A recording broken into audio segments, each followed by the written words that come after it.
Alyssa from Beauty Care Choices, and I'm gonna do my hair and I'm gonna walk you through the process. Let's get started. I'm gonna be using this Schwarzkopf Hyaluronic Moisture Kick before I blow dry my hair. I'm just gonna pump a little bit into my hand, and you wanna use this on damp hair. Just put it all over your hair, and it acts as a heat protectant, and it's gonna make my hair really shiny after heat styling.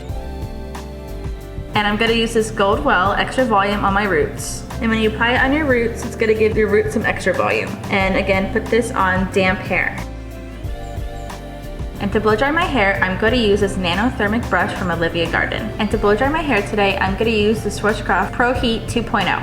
It's really powerful and it features 1875 watts. It's made of ceramic to lock in humidity, which means less frizz. Right here it has an ion feature. Without the ion feature on, it's great for fine to thin hair. Or you can turn it on and it's perfect for thick to coarse hair. Either way, you'll have smooth and shiny results. It has a cool shot button, and right below it is the 3 temperature controls, and you also have 2 speeds to choose from. To brush my hair after I blow dry it, I'm just using the Olivia Garden Divine brush. It's great for all hair types, and it's made of 100% boar bristle for easier styling. It eliminates frizz and flyaways and is anti-static. And as you can see, it's making my hair shiny.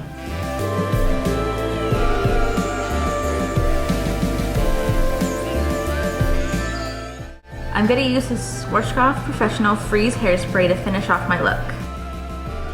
This is a strong hold hairspray that dries really quick and doesn't leave any stickiness after you style your hair. It provides humidity and frizz control for up to 48 hours. Thanks for joining me today. This is the finished look. I hope you guys liked it. I did style my hair using heat tools after coloring it, but as you can see, it's really shiny and healthy looking and doesn't look damaged.